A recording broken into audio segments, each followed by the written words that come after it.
하나님 말씀 보겠습니다. 구약성경 욥기 13장 20절부터 보겠습니다. 욥기 13장 20절부터 보겠습니다. 773페이지입니다. 20절부터 25절까지 저와 함께 한 절씩 교독하겠습니다. 제가 먼저 20절을 읽겠습니다. 오직 내게 이 두 가지 일을 행하지 마옵소서. 그리하시면 내가 주의 얼굴을 피하여 숨지 아니하오리니.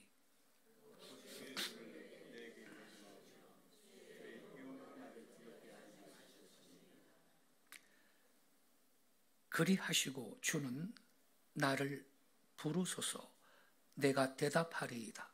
혹 내가 말씀하게 하옵시고 주는 내게 대답하옵소서.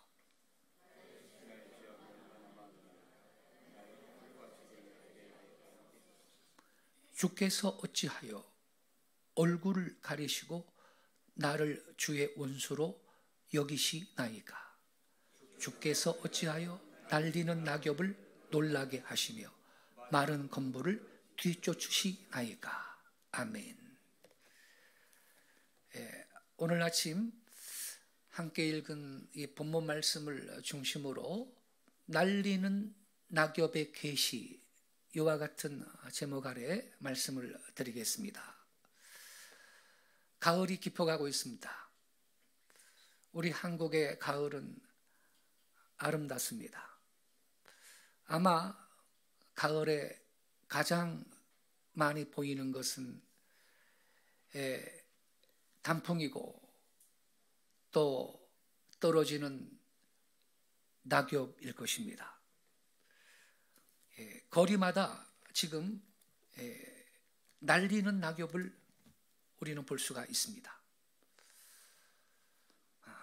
그런데 하나님은 이 날리는 낙엽을 통해서도 저와 여러분에게 말씀하시는 것이 있습니다. 들을 수 있는 귀가 있기를 바랍니다. 하나님께서 쓰신 책은 두 가지입니다. 특별 계시인 성경과 일반 계시인 자연이라는 책입니다. 여러분, 자연은 하나님께서 쓰신 위대한 계시의 책입니다. 네덜란드 개혁교회의 벨직 신앙 고백서에는 다음과 같은 선언이 기록되어 있습니다. 자연은 우리 목전에 아름다운 한 권의 책으로 나타나고 그 속의 모든 크고 작은 피조물은 보이지 않는 신적 사실들을 보여주는 글자와 같다. 옳습니다. 자연도 하나님께서 쓰신 계시의 책이기 때문입니다.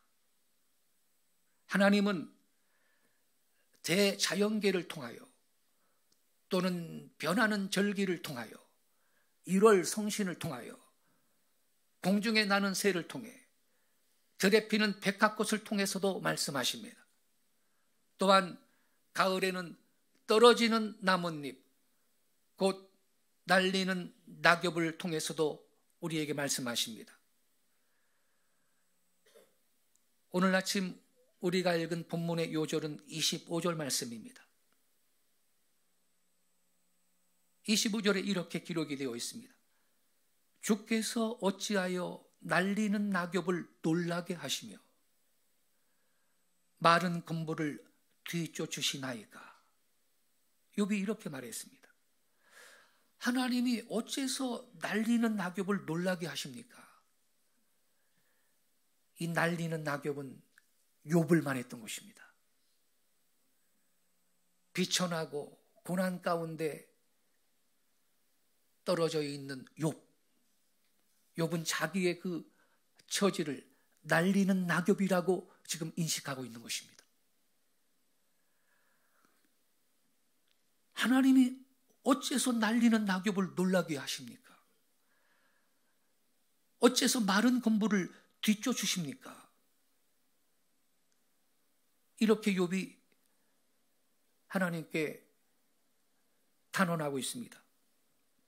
욥은 그의 순환과 고독과 번민 중에서도 날리는 낙엽을 통하여 나타내시는 하나님의 말씀을 들었습니다. 여기에 날리는 낙엽이 누구라고요? 욥 자신. 그래서 우리는 넓은 의미에서 볼 때 이 날리는 낙엽은 인간을 의미한다라는 것입니다. 욥만 날리는 낙엽인가요?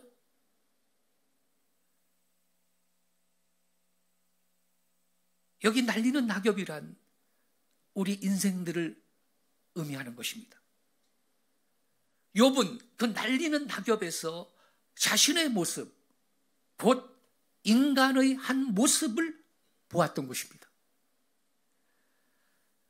25절 말씀은 욥이 자신의 비천함을 하나님 앞에 고백하고 있는 것입니다. 그는 자신을 날리는 낙엽이라고, 마른 건불이라고 표현했습니다. 이게 뭘 의미하는 것입니까?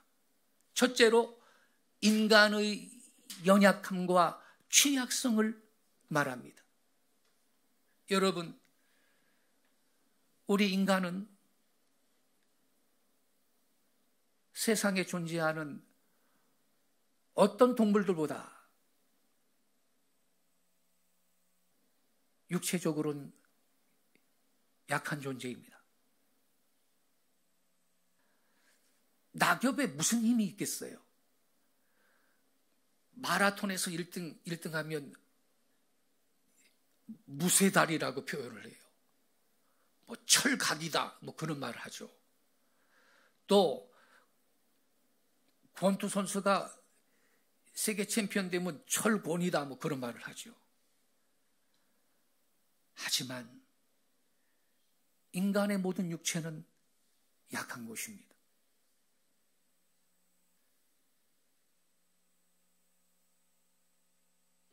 국가대표 축구 선수였던 유상철 씨도 병이 들어 죽었습니다. 일찍. 육체만 약한가요? 인간은 마음도 약합니다.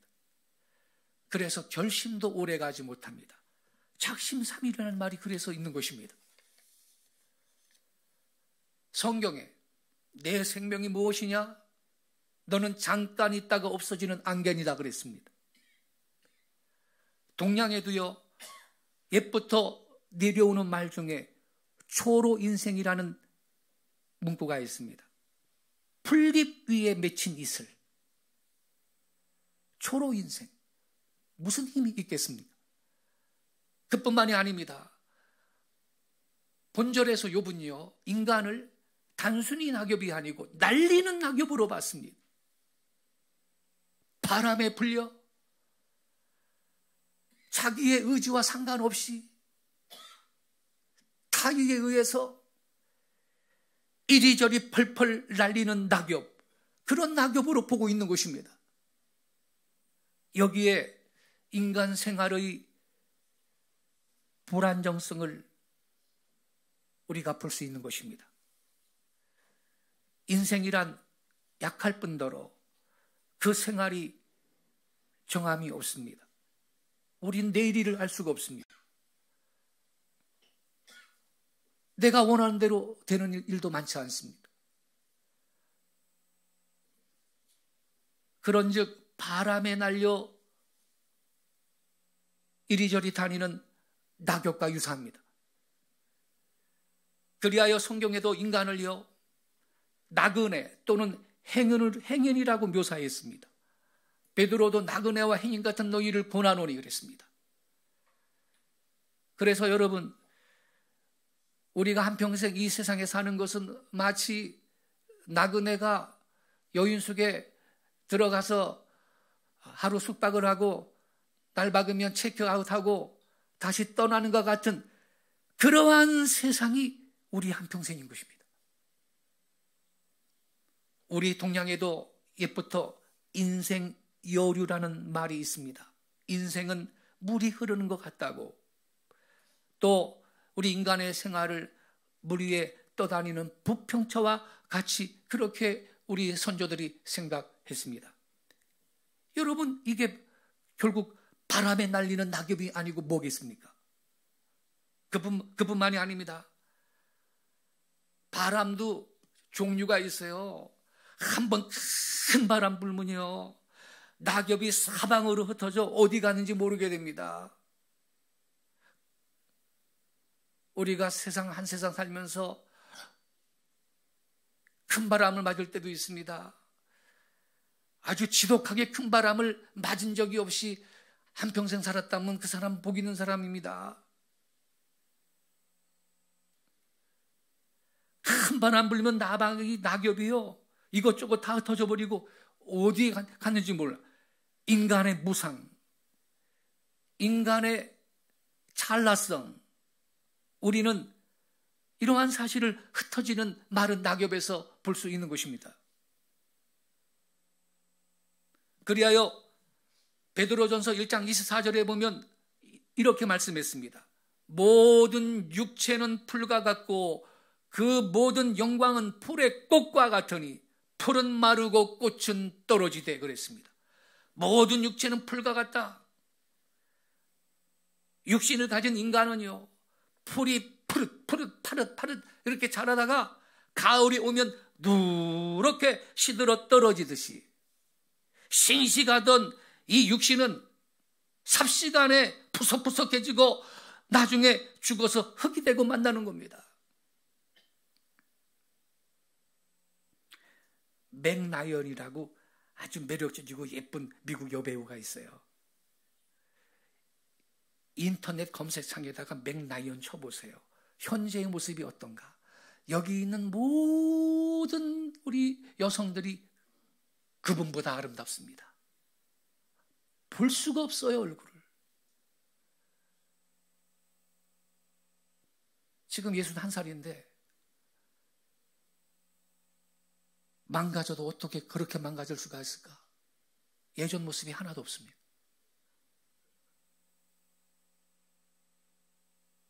모든 육체는 풀과 같다. 그뿐만이 아닙니다. 그 모든 영광은 풀의 꽃과 같다 그랬습니다. 인간의 모든 부귀영화, 즉 대통령, 장관, 장군, 재벌이 되는 것 등은 꽃과 같이 화려해 보이지만 풀보다 더 빨리 시들어 떨어지고 만다는 것입니다. 흙에서 난 풀은 마르고요, 그 꽃은 풀보다 더 빠르게 시들어 떨어지고 마는 것 같이 흙으로 빚어진 육체는 조만간 다 늙고 병들어 죽는 것이며, 육신적인 인간이 성취한 부귀, 영화, 행복이라는 것도 잠깐 동안 피었다가 떨어지는 꽃과 같이 속히 끝나고 마는 것입니다.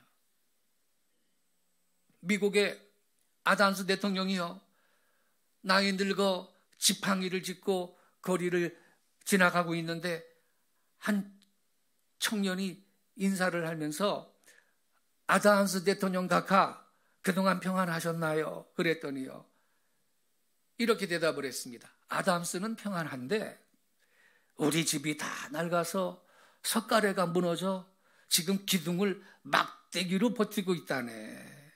아담스는 곧 이사가야 하겠어. 이렇게 말했다고 합니다. 즉 영혼은 평안하지만 육체의 질은 다 낡아가지고 무너지게 돼서 지팡이 들고 다니는데 이제 곧 천국으로 이사가야 되겠다는 그 말인 것입니다.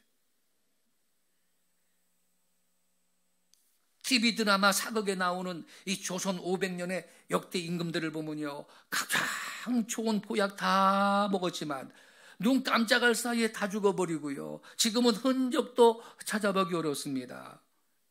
100년을 산다 해도 눈 깜짝할 사이에 지나가는 것입니다. 참으로 찬바람이 불고 서리가 내리면요, 푸르고 싱싱하던 풀이 금방 시들어 사라지고 마는 그 풀과 같은 인생인 것입니다. 그뿐입니까? 풀은 연약합니다. 흙에서 돋아난 풀은 밟혀서도 죽고 병아리나 다 닭이나 토끼 같은 작은 짐승이 다 쪼아먹고 뜯어먹고 그렇게 없어지고 맙니다.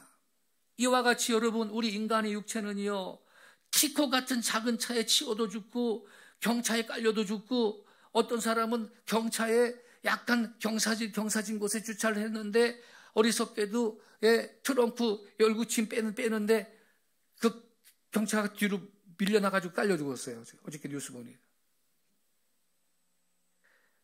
작은 차에 치워도 죽고, 병이 나서도 죽고, 물에 빠져도 죽고, 불에 타서도 죽고, 어떤 분은 세상에 면도하다가 파상풍이 걸려가지고서는 코털 하나 뽑았는데 그 파상풍 걸려서 그것 때문에 죽었어요. 이거 어이가 없어요. 인간의 육체가 이렇게 약한 것인데 영원히 살 것처럼 육체를 믿고 육신 생활에 소망을 두는 사람들이 부지기수로 세상에 많습니다. 진시황은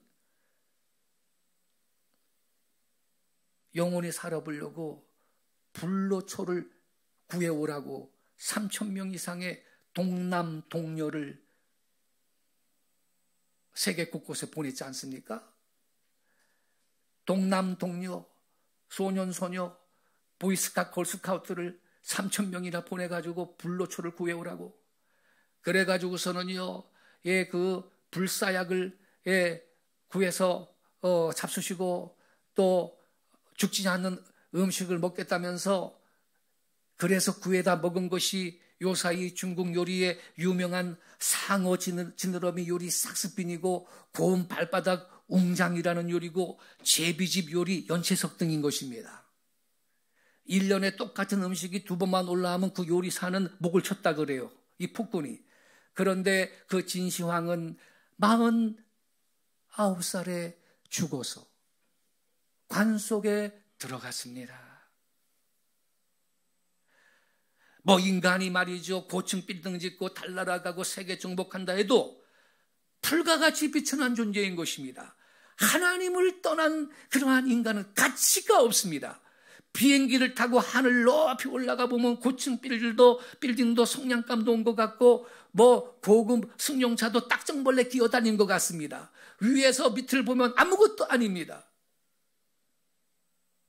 대통령을 한다, 서울시장을 한다, 장관을 한다 해도 저 높은 곳에 있는 천상의 성도가 내려다볼 땐 도토리 기재기인 것입니다. 개가요, 교통사고 나가지고 죽으면요, 보신탕 해먹으려고 끌고 가는 사람은 있습니다만, 아무리 높은 사람이라도 그가 죽으면요, 며칠이라도 그 사람 가까이 안 가려고 합니다. 이렇게 인간은 풀과 같이 비천한 존재인 것입니다. 사람이 뭐 대통령 되고 시장 되고 뭐 구청장 되고 장관 되고 국회의원 되려고 죽을 힘을 다 쓰고 죽이고 죽고 하지만, 잠깐 사이에 그 영광이 불의 꽃과 같이 시들어 떨어지고 맙니다. 육체의 모든 영광, 행복, 쾌락도 꽃과 같이 금방 시들고 마는 것입니다. 그래서 성경은 이 세상의 모든 것은 지나가는 것이다라고 했습니다. 요한일서 2장 15절 이하의 말씀, 17절까지 같이 읽겠습니다. 이 세상이나 세상에 있는 것들을 사랑하지 말라. 누구든지 세상을 사랑하면 아버지의 사랑이 그 안에 있지 아니하니, 이는 세상에 있는 모든 것이 육신의 정욕과 안목의 정욕과 이생의 자랑이니 다 아버지께로부터 온 것이 아니요 세상으로부터 온 것이라. 이 세상도 그 정욕도 지나가되 오직 하나님의 뜻을 행하는 자는 영원히 거하느니라. 할렐루야. 이 세상은 지나갑니다. 모든 게 다 지나가지만 하나님의 뜻을 행하는 자는 영원히 존재할 겁니다. 하늘나라에서. 할렐루야. 세상 모든 것이 다 지나갑니다. 옛날 로마 제국의 영광이 지금 어디에 있나요? 이탈리아? 로마의 뭐 후예라고 하는데 말이죠. 이탈리아가 경제력이요, 우리하고 거의 비슷한 수준이고 작년에 우리가 앞질렀어요.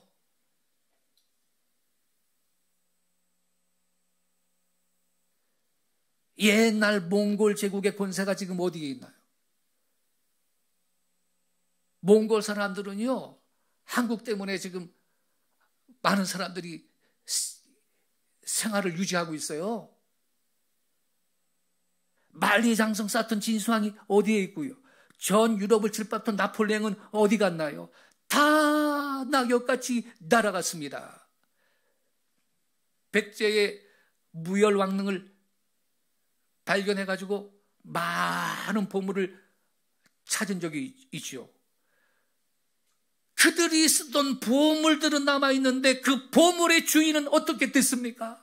육체의 형적조차도 찾을 수 없었습니다. 낙엽같이 날아가 버린 것입니다.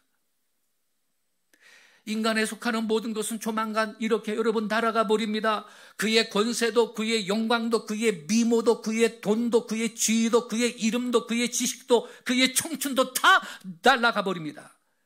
이것이 낙엽이 주는 교훈입니다. 지금 거리에 갓 떨어진 낙엽들, 굴러가는 그 낙엽들 단풍이 들어있네요. 바람에 날리는 그 낙엽들은 자기의 남아있는 마지막 색칠을 보여주고 있습니다. 그 모습이 마치 썩어져갈 우리 육체의 마지막 몸부림을 보여주는 것 같습니다.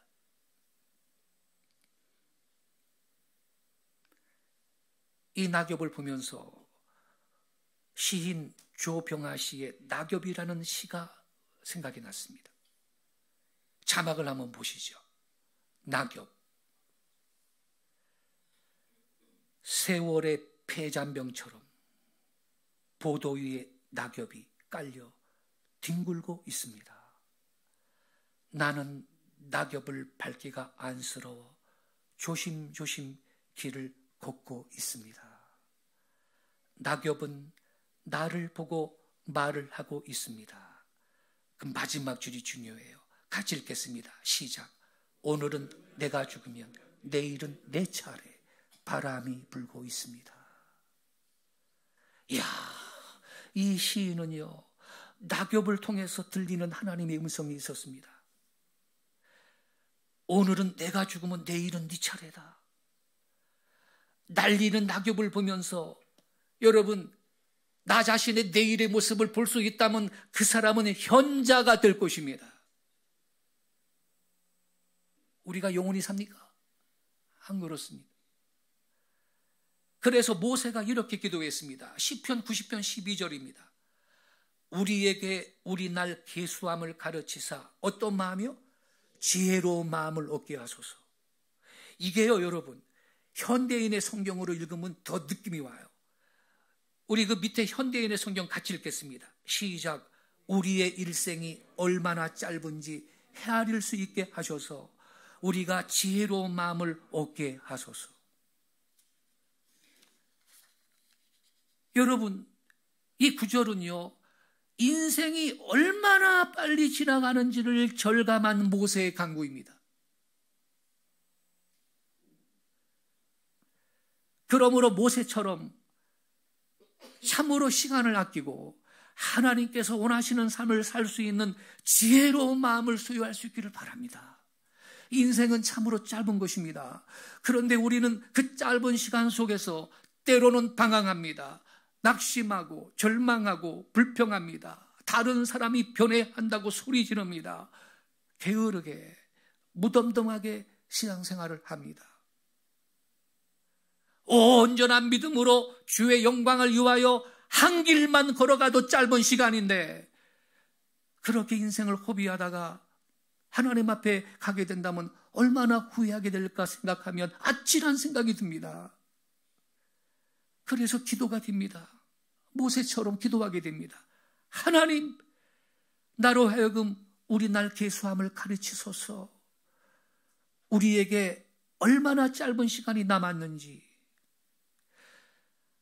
사랑하며 살 날이 얼마나 짧은지, 헌신할 수 있는 시간은 얼마나 짧은지 주님 깨닫는 지혜를 더해 주소서. 그 짧은 시간 동안 하나님의 선하신 목적을 위해 성실하게 사는 제가 되게 해주소서. 이러한 기도가 절로 나오게 되는 것입니다.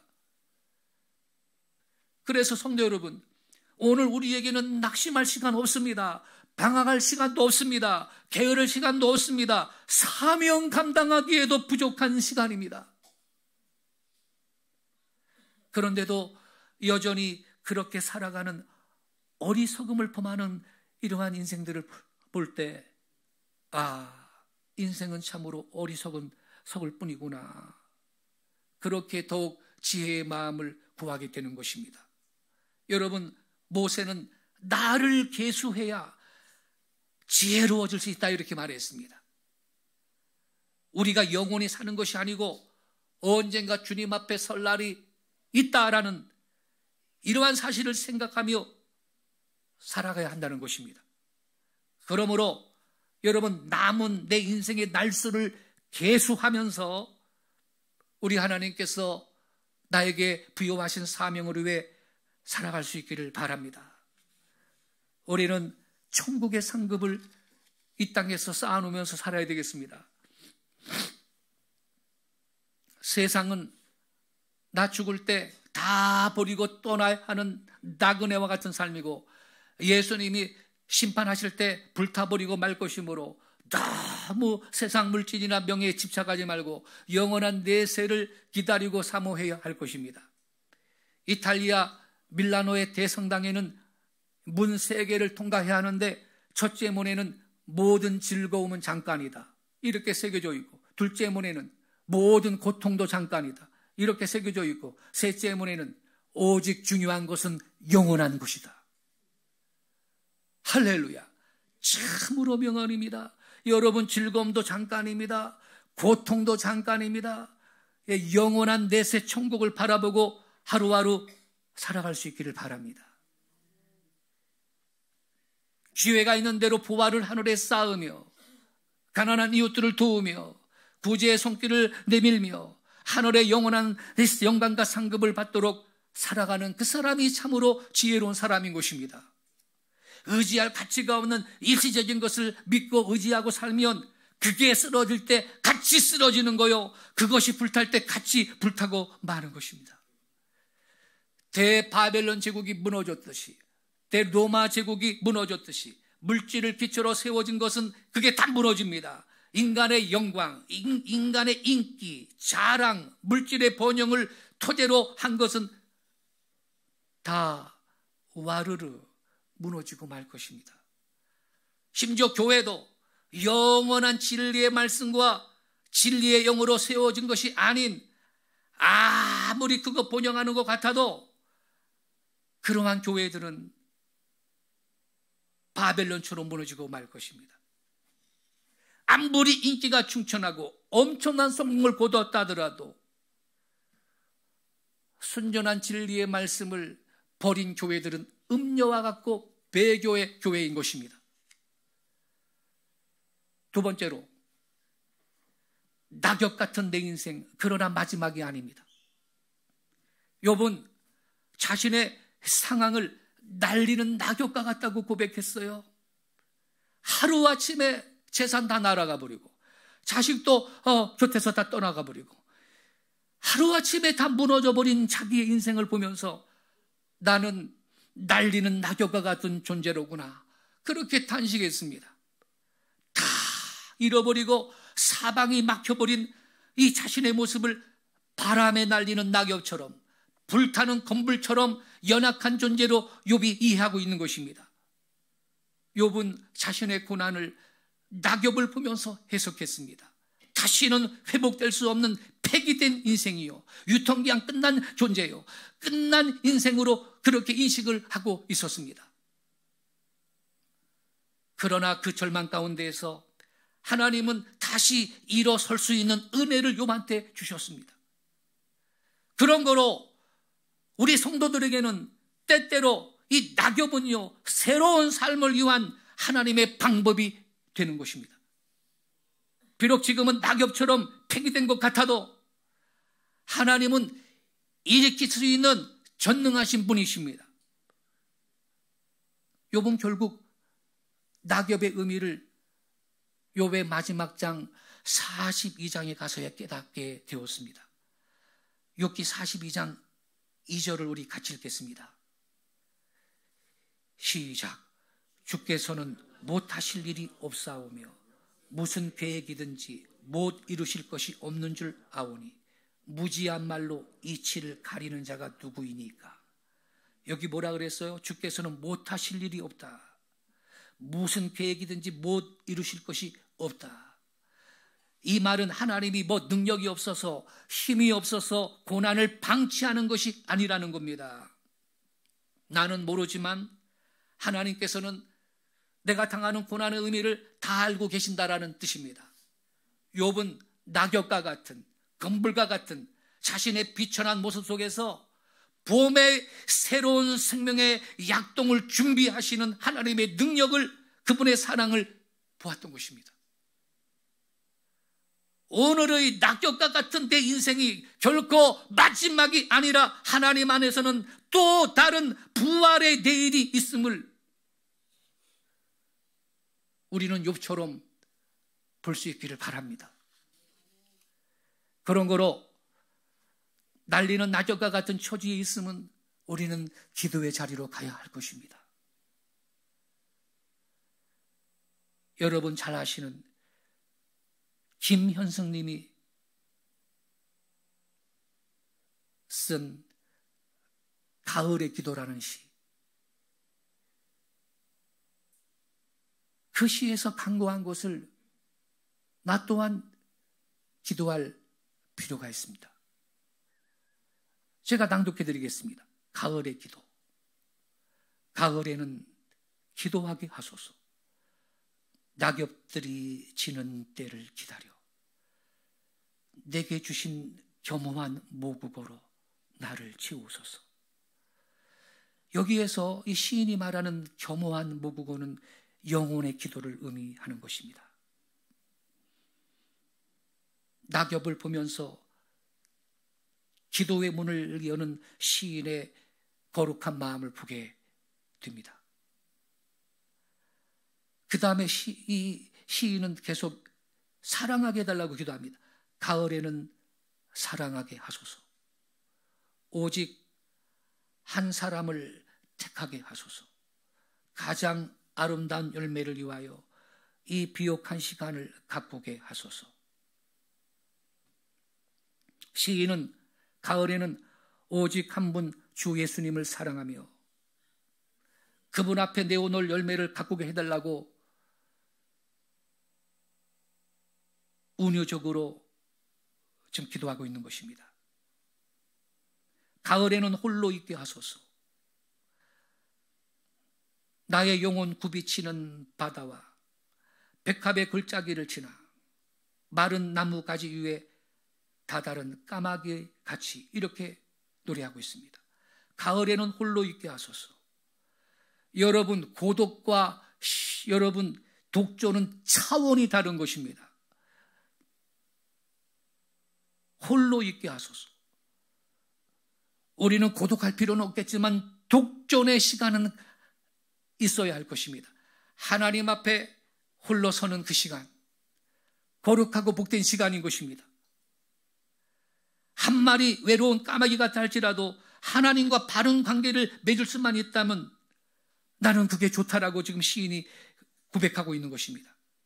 그래서 성도 여러분, 낙엽이 떨어지고 바람에 날리는 것은요, 고난의 문제도 절망의 문제도 아닙니다.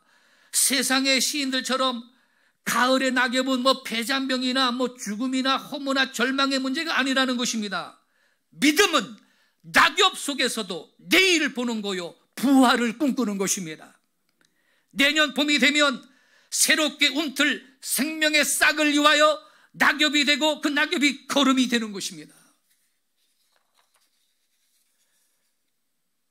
그래서 여러분, 오늘의 나의 인생은요, 필요 없는 것이 사실은 없습니다. 낙엽으로 끝을 헤아리며 포기할 것이 아니라 오늘의 낙엽 같은 고난 속에서도 내게 주시는 하나님의 사랑과 섭리를 알고 깨닫는, 그게 중요한 것입니다. 우리의 인생은 버려진 인생이 아니요, 하나님의 섭리 안에 감추어진 거룩한 인생인 것입니다. 저와 여러분의 삶은 하나님의 섭리 안에 있습니다.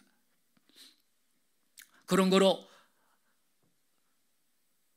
낙엽을 보면서 우리 성도님들도 멋진 부활의 시를 아름답게 써보시기를 바랍니다. 끝으로 날리는 낙엽이 아닌 마르지 않는 잎사귀가 있습니다. 여러분, 성경은요, 이 나뭇잎을 통해서 우리 인생들한테 이 하늘의 신령한 교훈을 주실 때에 날리는 낙엽만 보여준 게 아니다 이 말입니다. 시편 1편 1절부터 3절에는요 다음과 같은 말씀이 있습니다. 복 있는 사람은 악인들의 길을 따르지 아니하며 죄인들의 길에 서지 아니하며 오만한 자들의 자리에 앉지 아니하고 오직 여호와의 율법을 즐거워하여 그의 율법을 주야로 묵상하는 자로다. 묵상하는도다. 3절에 나옵니다. 같이 읽겠습니다. 3절 시작. 그는 시냇가에 심은 나무가 철을 따라 열매를 맺으며 그 잎사귀가 마르지 아니한 같으니 그가 하는 모든 일이 다 형통하리로다. 할렐루야. 여기 마르지 않는 잎사귀가 나오고 있습니다. 누구입니까? 악인의 꾀를 따르지 않고 죄인의 길에 서지 않고 오만한 자, 즉 하나님을 무시하고 하나님의 존재를 부정하는 그들의 자리에 앉지 아니하고 오직 말씀을 즐거워하고 묵상하며 말씀을 삶에 적용하며 사는 그 사람은 마르지 않는 잎사귀처럼 된다는 겁니다. 할렐루야. 그가 하는 일이 모두 형통할 거라고 약속했습니다. 시편 92편 12절 이하의 말씀에도 마르지 않는 잎사귀가 존재하고 있습니다. 시편 92편 12절부터 우리 15절 저랑 한 절씩 교독하겠습니다. 제가 먼저 12절을 읽을게요. 의인은 종려나무같이 번성하며 레바논의 백향목같이 성장하리로다.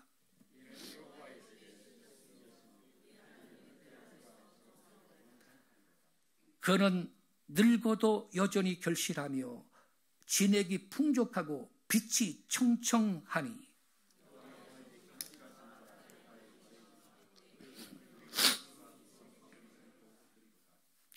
여기 여러분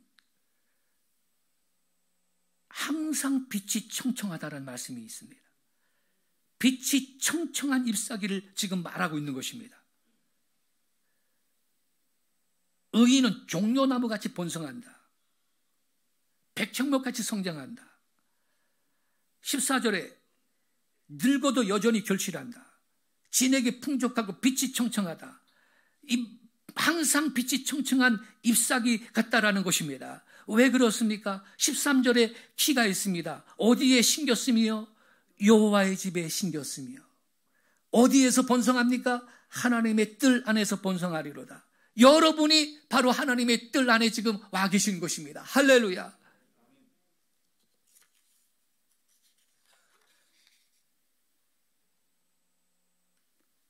에스겔서 47장 12절에도요 에스겔이 본 환상 가운데 이런 말씀이 있습니다.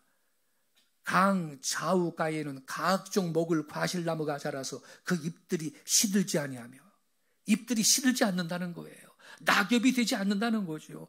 열매가 끊이지 아니하고 달마다 새 열매를 맺으리니 그 물이 성소를 통하여 남이라. 자, 이 마르지 아니하는 잎, 시들지 않는 잎, 열매가 끊어지지 아니하는 이 과실나무. 왜 그렇습니까? 물이 있어야 되는데 성소를 통해서 나오는 물을 공급받기 때문이라는 것입니다. 그래서 아까 읽었죠? 하나님의 뜰 안에서 번성하리로다. 여호와의 집에 섬겼으며 성소는 여호와의 집 성전을 말하는 것입니다.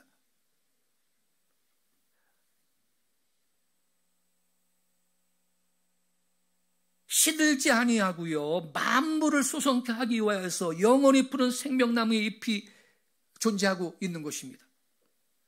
그래서 여러분 우리 인생의 일면은 날려가는 낙엽이에요. 시편 103편 15절을 우리 같이 읽어보겠습니다. 103편 15절 시작. 인생은 그날이 풀과 같으며 그 영화가 들의 꽃과 같도다. 그것은 바람이 지나가면 없어지나니 그 있던 자리도 다시 알지 못하거니와. 자, 여기 보세요. 여기까지예요. 이 15절은요 우리 인생의 이 낙엽과 같은 일면을 보여주고 있는 거예요. 여기에 날리는 낙엽의 인간면이 나오고 있는 겁니다. 그러나 다른 면도 있다는 거죠. 시들지 않는 잎사귀의 면이 또한 있습니다. 그게 바로 그 밑에 17절, 18절이에요. 같이 읽겠습니다. 시작. 여호와의 인자하심은 자기를 경외하는 자에게 영원부터 영원까지 이르며 그의 의는 차손의 사손에게 이르리니 곧 그의 언약을 지키고 그의 법도를 기억하여 행하는 자에게로다. 할렐루야. 하나님의 인자하심은요, 자기를 경외하는 자한테 영원부터 영원까지 이른다. 바로 여기에 시들지 않는 잎사귀의 면이 또한 존재하고 있는 것입니다. 15절만 경험하는 인생은 불행한 것입니다. 우리는 17절, 18절 말씀이 나의 말씀이 되기를 바랍니다. 그래서 성경은 선포하고 있는 것입니다. 이 세상도 정욕도 지나가되 오직 하나님의 뜻을 행하는 이는 영원히 고하느니라. 믿음과 소망과 사랑은 항상 있을 것이라고 했습니다. 그러므로 믿음과 소망과 사랑 가운데 사는 분은 영원히 존재할 것입니다. 그래서 예수님 말씀하셨습니다. 나는 부활이요 생명이니 나를 믿는 자는 죽어도 살겠고 살아서 믿는 자는 영원히 죽지 아니하리라. 천지는 없어질지언정 내 말은 없어지지 아니하리라고 예수님이 선언하신 것입니다. 성도 여러분, 영원히 시들지 아니하는 나뭇잎들이 되시기 바랍니다. 이게 어떻게 가능하냐? 이건 그리스도를 믿음으로 이루어지는 것입니다. 그 믿는 자들이 하나님의 집에 심겨지고 성소에서 흐르는 그 물로 공급을 받을 때 이 믿는 사람들은 영원히 시들지 아니하는 생명나무의 잎들이 되는 것입니다. 할렐루야. 여러분, 가을이 깊어지고 있습니다. 가을은요, 조용히 생각하고 우주와 인생과 역사의 깊은 진리를 깨달을 시즌입니다. 일시일시 변하는 국제 정세에 대해서도 과히 신경 쓸 필요 없습니다. 역사의 물결은 항상 흔들립니다. 앞으로 가다가도 뒤로 물러설 때도 있습니다. 동해바다의 물결은 시시각각 변합니다. 그러나 금강산의 12,000봉은 고금이 일반입니다. 만세반석이신 우리 예수님은 변치 않으십니다. 그분은 어제나 오늘이라 영원토록 영원히 동일하십니다. 진리는 변치 않습니다. 최후의 승리는 언제나 진리와 정의와 자유의 편에 있는 것입니다. 그런 거로 성도 여러분, 시들지 아니하는 거룩한 잎이 될 수 있도록 하나님 중심, 성경 중심의 삶을 살아가면서 주님이 부여하신 내 삶의 목적을 이루기를 바랍니다.